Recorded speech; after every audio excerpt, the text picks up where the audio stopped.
Hello and welcome. My name is Adam Reed, and I am the founder and creator of Star Achiever Tap Your Power Now, which is a series of programs designed to cause a transformation for people committed to being as successful as they can possibly be. All the training I offer comes from the fact that I struggled for many years to be a masterful and successful entrepreneur. You see, I wanted a transformational breakthrough program that could accelerate my results and at the same time saved me many years of research with trial and error learning. And I couldn't find one. So I did what any creative entrepreneur would do. I designed and created one. This lesson today covers the transformation of self-sabotaging behaviors, and we're going to pay special attention to two things. Number one, the top 7 most self-sabotaging behaviors. And number 2, exactly how to transform these self-sabotaging behaviors in a series of simple, quick, and clear steps. Exciting, right? As an added bonus, you can use these steps to transform any limiting behavior and belief. And that's pretty amazing, right? But really, if you use these steps, you can definitely transform any limiting behavior or belief. Okay. At the end of this video, I'll post 2 links. And they go to more free training that you can keep using to enable you in your path to success. Now, these steps I'm going to share with you, I discovered by attending countless seminars, then using what I was taught, then distinguishing what actually worked to deal with my own self-sabotaging behaviors over and over and over again. And I'll share with you some of my and other self-sabotaging behaviors as we progress through this session. So I want to take a moment and start by making a disclaimer that I'm quite serious about. And here it is. I'm not a therapist, psychologist, or psychotherapist. I'm a coach with personal experience in transforming my own self-sabotaging behaviors. And I simply want to share with you what I've learned that I believe can make a lasting difference to a healthy person such as yourself, who simply wants to use powerful tools to keep your momentum and passion alive, while you do one thing very important, and that's pursue your dreams. So in this session, I'm going to distinguish the top 7 most destructive, limiting, and self-sabotaging behaviors. I'm going to share with you the least impactful behavior first, and then work my way down the list until we reach the most impactful behavior. And I think you may be surprised to find out what that most impactful self-sabotaging behavior is. Now, you have a job, and it's 3 things, and they're very simple.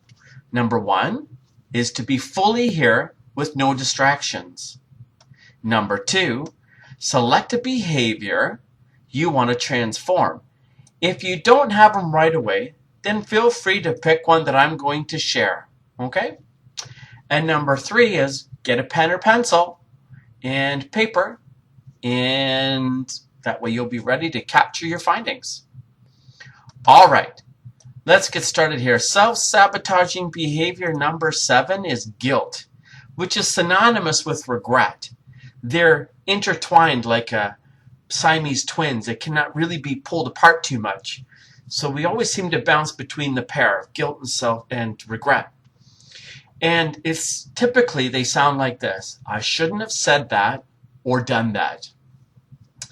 You know, there was a day when I was quite mad at my wife, and it was over who was going to do what task in our home. And I don't remember the exact task, but what I do remember is I was so pent up with being frustrated that I just had to win in that situation. I had to win the argument, and ultimately, I had to win over her. So I took the argument to a whole new level of winning. And how do I do that? Well, I make it personal about her, telling her she's a bad wife and she's being a rotten person, and all the while my brain is saying, you can't say this. No, you can't say that. No, you can't. But then, ultimately, it came out. And you are a bit... Okay, well, you can fill in the blank. Boy, did I walk away with a strong sense of guilt and regret for unleashing the parts of me that I'm really not committed to onto someone I love. So now I have some questions for you, now that I've shared where I've been rotten. Who have you argued with that has left you feeling guilty? or regretful. Capture what you've said, and do this because we'll cover transforming this much later in the program. Okay? Self-sabotaging behavior number 6 is anger. It's okay to be angry as long as you use your anger constructively. It's not okay to be angry and explode on people, threaten them, and use force. It's a good friend of mine that is a very successful salesman. He took 4 businesses to the multi-million-dollar mark. One of them went to 20 million in 2 years, and he did it all by being angry and forcing others to do what he said. So I know this man personally, and we've worked together and we're friends, and for the sake of this conversation, I'm going to call him John. John would yell and yell, and if it was not going his way, which is where most anger comes from, things not going your way or not getting what you want. And what happened was, after 30 plus years of being angry and yelling to get things done, John found out that his accomplishments were incredibly unfulfilling and quite empty. So then John quit the industry. When he did this, his team, and I use that in quotes, team, burned all of the pictures of him in the office, threw out his belongings, and had a party in celebration of his quote-unquote death. So with that, let's take a look at some questions. Are you yelling and getting angry with people that are supporting your success? Do you force those people to do what you want them to do? Do you feel that important things won't get done if you don't get angry? Now, whatever your answers may be, capture them, okay? And we're going to move on. By the way, feel free to pause this at any time to capture your answers before you go on to the next part, okay? All right, good. Let's continue. So self-sabotaging behavior number 5 is arrogance, which is the feeling that I'm better than you or that I'm superior in some way. If you ever want to see the most profound experience of arrogance, then I greatly encourage you to watch the documentary on Enron called The Smartest Guys in the Room. And then I want you to pay particular attention to Jeff Skilling. That man, he thought he was untouchable. No one could tell him anything. He had it all figured out, and he was going to be the be-all and the end-all of the company. All of its interactions, all of its money, all of its creativity, everything. He was it. Now, I'm sure we've all thought we were better than someone upon occasion. I admit sometimes I scoff at people asking for money when I pull up to the lights in my car. I think they should do this or do that, stop begging, take responsibility for their lives. And as I'm saying this, I can really see how arrogant I could be. Right. So then I had to ask myself some questions. I'm going to have you ask yourself some questions. So where are you being superior? And where are you acting like you're better than someone? Self-sabotaging behavior number 4. We're going to dive right in. Is fear. Now, fear occurs 2 ways. There's perceptual fear, and then there's actual fear. And a great example of this is, there's a story I've heard, and I love this one, and I don't remember who it's by, but it's, a coward dies 1,000 deaths, a brave man only one. And I think that really helps summarize perceptual and actual, but I'll take it a little further. In the realm of actual, it's okay to have fear if there's a poisonous snake that's next to you, you're wearing your shorts, and it is like ready to strike. That's a decent place. That is an actual place where fear would make sense. It's okay to be afraid of lions. If you're on the safari and he's breathing on your neck, you have good reason to be afraid, right? These things can literally harm or kill, right? But the thing, it's not okay to be afraid of letting the world see who you really are. It's not okay letting fear hold you back from making a difference. And it's not okay letting fear keep you from expressing yourself. It's not okay to let fear keep you from being fully free in your relationships and your life.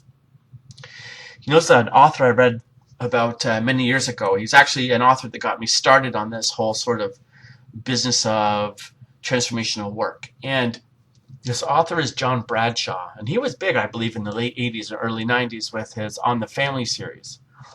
And John Bradshaw said something very remarkable, and it was awfulizing. People do something called awfulizing, where they make everything awful in their heads. Hey, to tell the truth, fearful scenarios that have never happened are awfulizing. Oh no, what if such? Oh no, what about that? Oh no, this could happen, that could happen. And nothing ever gets started. So let's take a look and let's ask some questions about our fear. So one is, where are you afraid and not taking action where you know you really could? Well, what are the things that you're thinking of that have never happened that you allow to stop yourself from being expressed? Stop yourself from being powerful, being passionate, being the difference maker you know yourself to be. Let's move on to self-sabotaging behavior number 3. Now, don't be afraid to capture everything and keep capturing, because when we get into the next part, after we're done with these, we'll put some great transformational work to it, okay? So capture these things. Self-sabotaging behavior number 3 is procrastination, which we all know is I'll do it tomorrow or someday, and putting things off and putting things off and putting things off. I'm the king of procrastination. It took me approximately 7 years to begin to create a product that will help people. Each day I tell myself that today's the day. Get all pumped up, listen to some motivational tapes, and then open up a Word document on my computer and stare at it. And then think about all the things I could put on this blank document. All the while telling myself what a good idea I have and how it's going to be the next big thing. And then I'd turn on my microphone and I'd open up the recording program on my computer. And then, oh yeah, I gotta go make dinner. Yeah, I gotta make dinner. That's more important at the moment. Yeah, that's right. Because I gotta feed myself. Yep, kids are coming home. Gotta feed the kids and the fish. Yes, gotta feed the fish. Yes, cannot go without feeding the fish. I did this pattern for 7 years, and then it hit me when I was clear that I had nothing to physically offer anyone. No discs, no videos, nothing there, nothing to offer. And it really hit me that I am a procrastinator. All right, so what are you putting off that you can do now? What have you wanted to do for years and not done? Capture your answers and get ready, because we're really close to the transformational part of this program. We have 2 more of our self-sabotaging behaviors to get through. Here we go. Self-sabotaging behavior number 2. Getting up to our list here. We're almost at number 1. Number 2 is distraction. Doing the next inane thing that isn't forwarding anything. I loved Breaking Bad. What a great show. And I loved YouTube clips on just about anything. MMA fighting, how-to clips, making a video. I see the little adverts on the side, right? The small square videos, and it's like how to build a desk. Oh, God, how to build a desk. Click, click, click. Right? The list goes on. And texting and Facebooking, and even though all the while that's happening, that niggling little voice that is committed to making great content that makes a difference is talking away to me. I'm still loving the next silly thing that makes me feel entertained. Now, here's the thing. I'm not saying that TV and texting or Facebooking or YouTube is a bad thing. It isn't. Only if you aren't getting your life's work done because you're spending 90% of your time. Don't come up with another number to justify, oh, well, it's only 70 for me. Oh, it's only 60. No. If you're spending more time there than you are creating the things you know will make a difference and help people, you are wrapped up in distraction. All right, so let's start with some questions. What am I doing that is distracting me from creating my life's work? Here's number 2. What am I watching that is keeping me from making a difference? And here's another question. It'll be the final one, and then we'll get on to our next session. Where am I putting my focus that is keeping me from being the powerful person I know myself to be? Some pretty great questions there. And I hope it really gets you access to a whole bigger world that exists when we're doing then when we're participating in our little distraction world. All right, here we go. Number 1.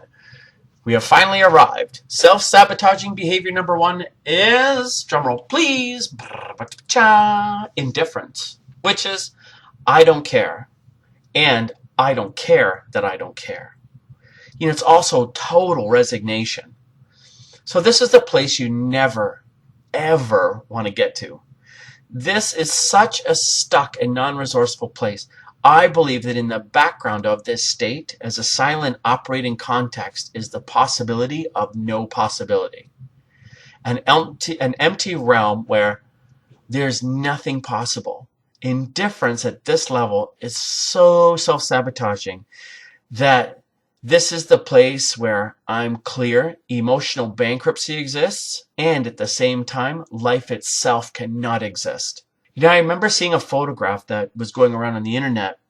It was of a newborn child that had died in the streets of China, and people were simply stepping over it and continuing on their way. And I was so struck by the lack of care and concern that I was left appalled. And I thought, how can we do this as human beings? How can we do this? What happened with ourselves that we would cause people to step over a dead newborn? And then it occurred to me that it's the deepest level of indifference, which I said, and I'll say it again, is I don't care and I don't care that I don't care. That has to be what is going through the heads of each person that stepped over that dead infant, regardless of whether they consciously knew it or not. Okay. For this series of questions, we want to look at where we're not caring. And this is going to save us from major self-sabotaging. Maybe you're asked to be a part of a mastermind and you're a no, I don't care. Or maybe you have fallen out of love with your spouse and you're an I don't care about them. I want you to ask yourself, where am I saying I don't care? It could even be simple things too, like showing up for work and you're late and the boss addresses it and some excuse is given, and then you're left saying to yourself, well, I don't care. I don't care. I'll just make excuses. I don't care. That is incredibly, incredibly self-sabotaging. Maybe it could also be with wanting to lose weight and stepping on the scales. Like, got the scales and you're looking, and I've done this, trust me, 250 pounds. I've done this. I've stood on the scales and I've looked at it and it goes 250 and I'm like, oh, well, I should do something about it, but I don't care. All the while, the seeds of destruction are being reaped at the same time. So now with me saying that, take a look. Take a look at the things that maybe you're saying you don't care to, okay? And then capture them. Now, we're going to move on. I'm kind of dealing with the last piece of conversation here because, that level of self-sabotage, I guess now that I've totally spiraled this conversation down into the plummeting pits of disaster, it's time to access the 10 steps to transform these self-sabotaging behaviors. So yes, some good news. So let's go through this 10. Let's just dive in. So step 1, you must start with the commitment to transform the behavior because nothing works when you're a no. So let's ask ourselves, am I committed to transforming this behavior?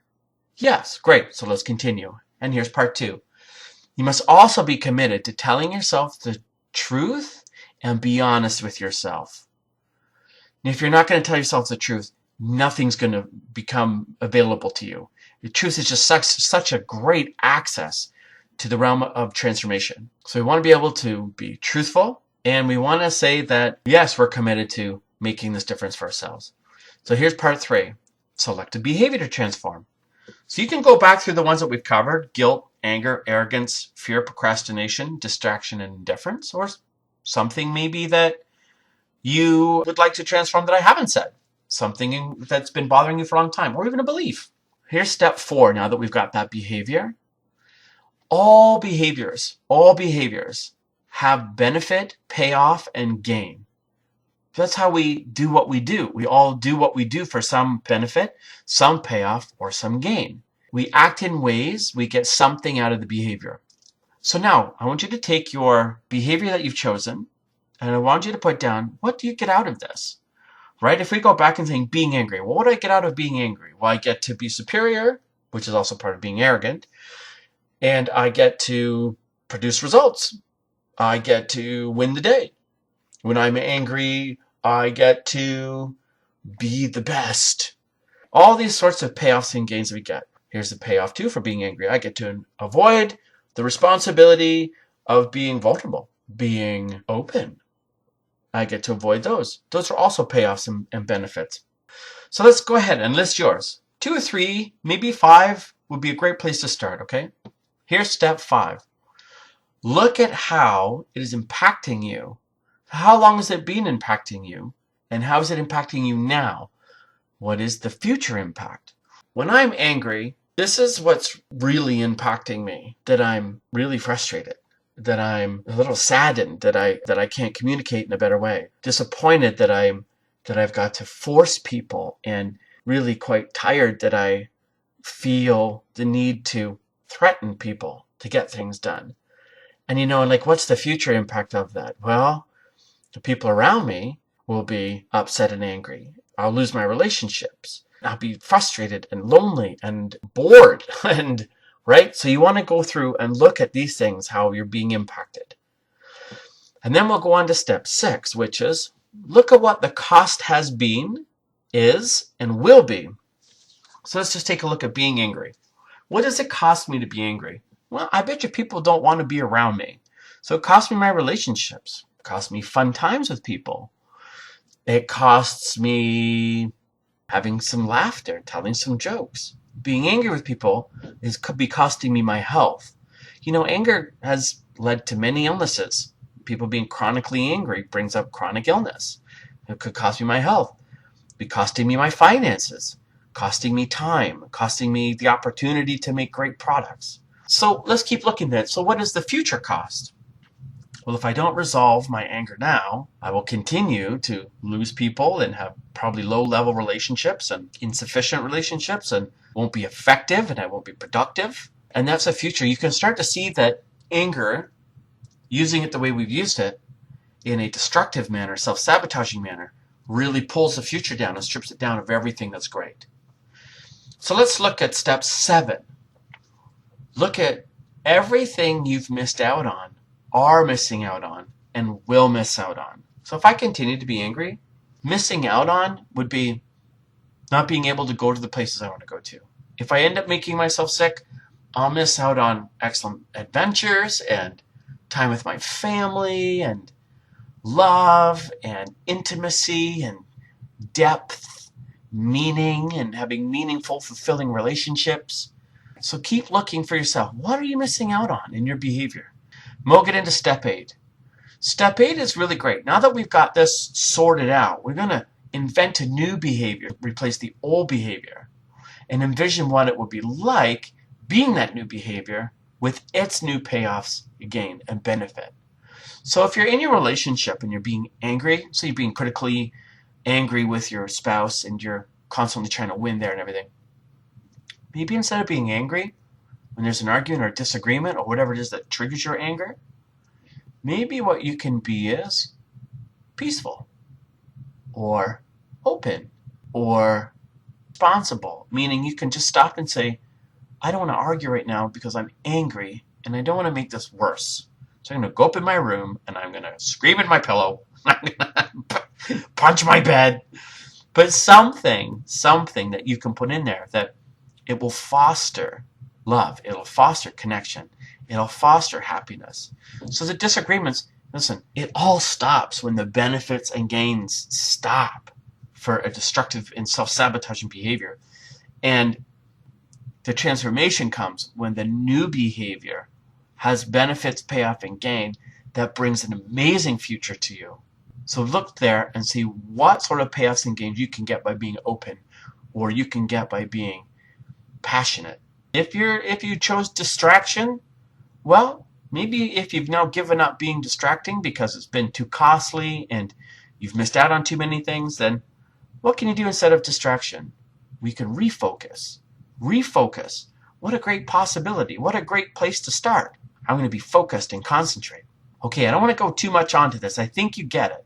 Now, here's step 9. Step 9 is a wonderful step. Tell someone you trust about your new behavior that you're clear will hold you accountable to that behavior. Tell your spouse. Turn to your business partners if it's for them. If it's your staff you've been yelling at, have been angry with, tell them, listen, this is what I'm taking on. I don't want to be angry anymore. I am going to be a happy person, and I want you to hold me accountable. Get a partnership going. Let them in. Let them know that you're struggling. Let them know that you're open to trying something new.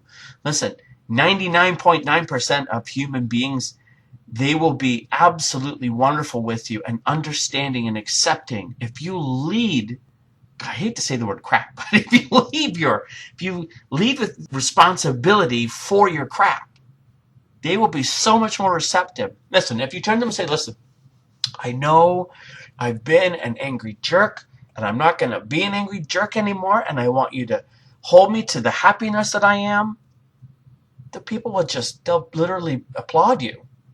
Some of them might be a little bit like, what? It just depends on how long you've been this way, but for the most part, they'll get it. They'll welcome it. And it'll have a whole sense. You can just watch people relax when you get like that. And they become productive, and they become effective. They become efficient. They become independent. They become the go-getters, because that environment will now foster a new sense of being in there. And that's where everybody operates from. Og Mandino, I'm just going to touch on this quickly. I have to.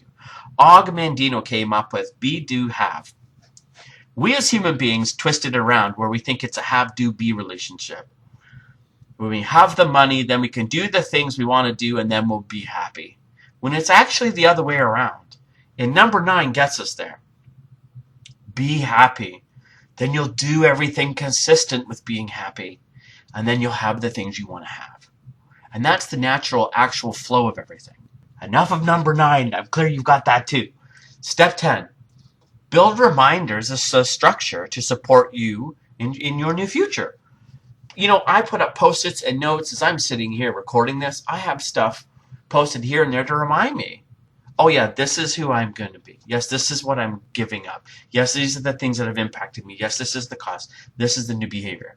And I can look anywhere and be supported. And I need that. I have to train my brain. I have to train myself to get into these new ways of acting and behaving, to get away from self-sabotage, to completely let it go.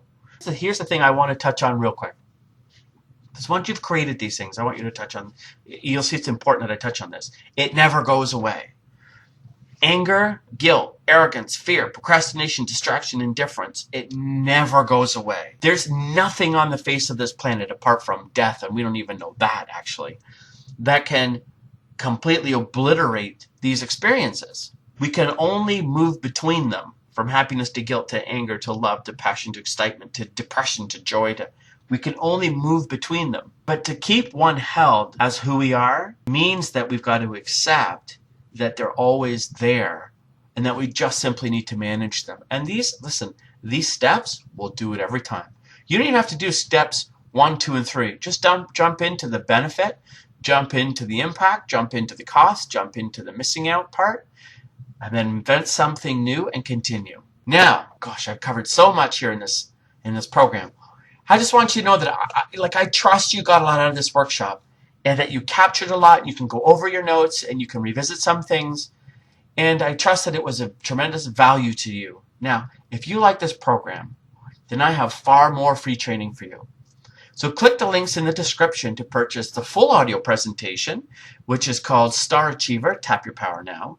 And it also comes with a ton of free training. So included with Star Achiever, Tap Your Power Now, is an ebook and journal on the 10 pillars to success, which is a list of 50 best practices taken from millionaires and Olympic athletes that I know personally and have worked with that I really took the time to interview. All of that comes free with the Star Achiever Tap Your Power Now program. And finally, I want to thank you for taking the time to listen and to go to work on you and your life. And this is Adam Reed saying, live with integrity, passion, and be committed.